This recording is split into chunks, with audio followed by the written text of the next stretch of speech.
कैसे अकेले बिताई फगुनवा, कैसे अकेले बिताई फगुनवा। अब न के सखिया सहेली हो, अब न के सखिया सहेली हो। उड़ के जहाजिया से आ जाए राजा, हम बानी घर में अकेले हो। उड़ के जहाजिया से आ जाए राजा, हम बानी घर में अकेले हो। और कैसे अकेले बिताई फगुनवा, कैसे अकेले बिताई फगुनवा। आवन के सखिया सहेली हो, अरे आवन के सखिया सहेली हो। उनके जहाजिया से आ जाए राजा, हम बानी घर में अकेले हो। उनके जहाजिया से आ जाए राजा, हम बानी घर में अकेले हो। और फागुन में असो नया सजनिया, फागुन में असो नया सजनिया। लीहा जुटाई हम जोलिया, अरे लीहा जुटाई हम जोलिया। देशवा के सीमा पर ड्यूटी लगल माँ, सीमा ऊपर माँ चलवा होलिया। देशवा के सीमा पे ड्यूटी लगल माँ, सीमा ऊपर माँ चलवा होलिया।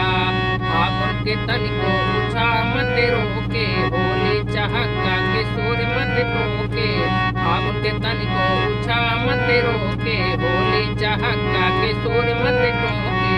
अरे देवरन के हंसी ठिठोलिया, देवरन के हंसी ठिठोलिया। अरे सहेली है बोली कु बोलिया। आसो फगुनवा में माफ कई दिया, सीमा ऊपर माँ चलवा होलिया। आसो फगुनवा में माफ कई दिया, सीमा ऊपर माँ चलवा होलिया। और कैसे अकेले बिताई फगुनवा, कैसे अकेले बिताई फगुनवा। अब न के सखिया सहेली हो, अरे अब न के सखिया सहेली हो। उनके जहाजिया से आ जाए राजा, हम बानी घर में अकेले हो। उनके जहाजिया से आ जाए राजा, हम बानी घर में अकेले हो।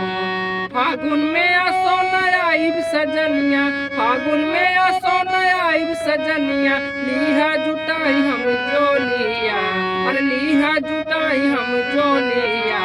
देशवा के सीमा पर ड्यूटी लगल बा, सीमा ऊपर माँ चलवा होलिया। देशवा के सीमा